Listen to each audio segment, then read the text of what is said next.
自動車メーカーを転職して大手一等金属メーカーでデータ解析をしながら趣味で動画を作っているバレーボール大好きアラフォーの私京介がお送りいたします。今回ご紹介するのは佐藤勝明さんが書いたゆるストイックです。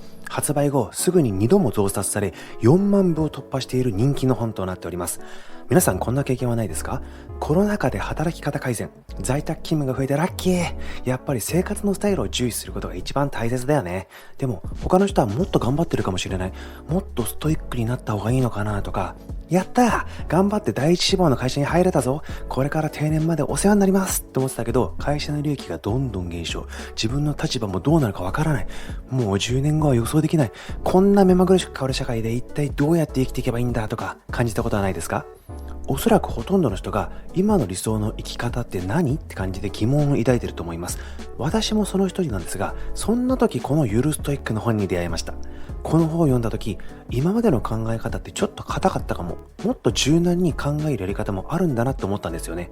そんな本の内容を今回は分かりやすく会話形式にしてみました。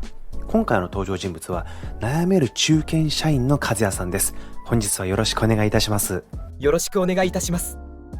今回の動画の構成は次のようになっております。①ゆるストイック流マインド形成、②ゆるストイック流目標設定の方法、③ゆるストイック流行動の仕方です。参考になりましたらいいねボタンとチャンネル登録をしていただけると嬉しいです。それではご覧ください。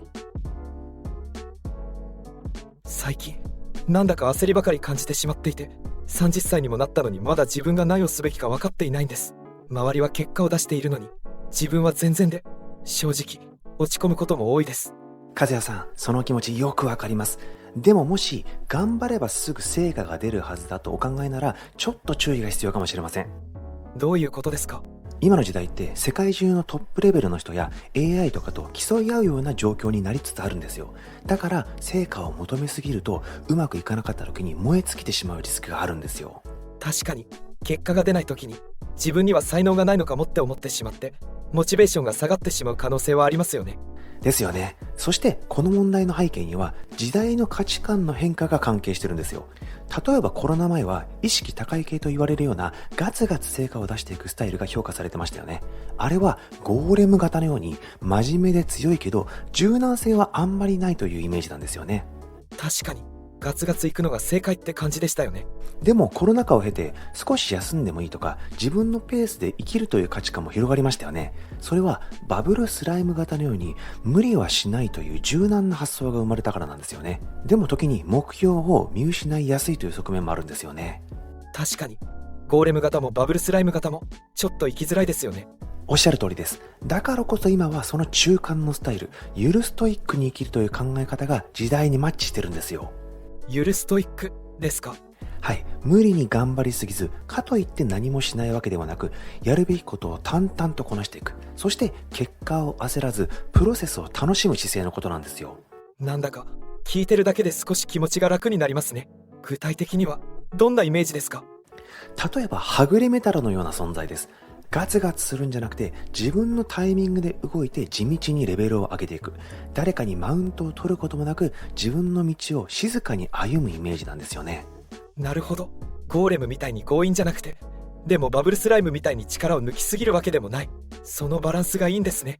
おっしゃる通りです。ストイックだけど柔軟で自分にも他人にも無理をさせない。それが続けられるスタイルであり、これからの時代に合った力の使い方ではないかと思います。それすごく納得しました。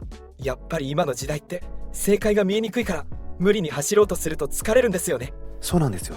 だからこそ続けることそのものに価値を感じられるような生き方をこれからは意識してみるといいかもしれませんよね。とても腑に落ちました。でも淡々とやるって言ってもそもそも何をやればいいのかがわからなくて、目標ってどうやって決めたらいいんでしょうか？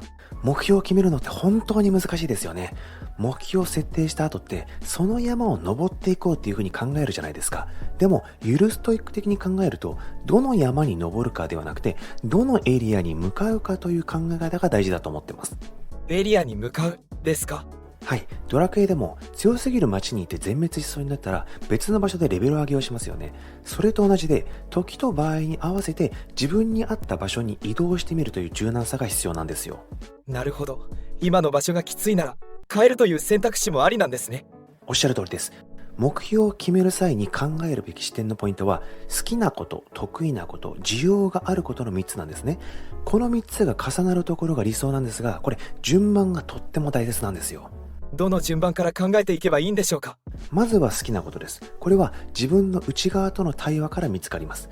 次に得意なことは他人の反応がヒントになります。自然にやってることで、それすごいねと言われた経験ないですか？それが得意なことのサインなんですよ。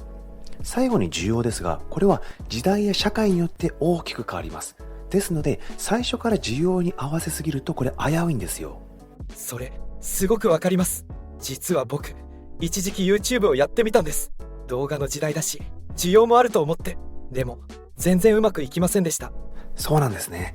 需要があるからという理由だけで始めると、思ったよりも継続が難しいんですよ。好きとか得意が伴ってないと、これ成果が出ない時に続けるモチベーションが保てなくなるんです。動画を作っても見られなかったり、編集に時間がかかるだけで終わって、だんだん気持ちが折れてしまいました。まさにそういう時こそ、少しフィールドを狭めるという発想が大事なんですね。好きで得意なことがあっても、フィールドが広すぎると埋もれてしまうんですね。だから、もう少しニッチなところに絞るのが有効なんです。狭くすることで逆に自分の居場所が見えてくるということですね。おっしゃる通りです。最初は小さくても構いません。そこに手応えがあれば、それが自分の場所になりますし、後から少しずつ広げていくことも可能なんですね。正解を探してばかりいました。でもエリアを変えるという考え方は今の自分にすごく合っている気がします。いいですね。今は正解がない時代ですから、今の自分には無理かもと感じることでも、実はちょうどいい挑戦だったりします。無理に落ち込む必要はないんですね。少しやり方を変えてみたり、もっとニッチなところを攻めたりして、柔軟に考えていけばいいんですよ。そうなんですね。なんだか挑戦してみたくなってきました。それが一番大事です。5回に1回くらい当たれば OK。それぐらいの気持ちで楽しくやってみましょう。方向性が少し見えてきた気がします。ゆるストイック的に行動するポイントってあったりするんですか？はい、あります。それはズバリ、運が良くなる行動を意識することなんですね。運が良くなる行動ですか？はい、つまり、チャンスに出会う確率を上げるということです。ドラクエでも、ボスに一度で勝てるってことはあんまりないですよね。でも、何度も挑戦するからこそ勝てるんです。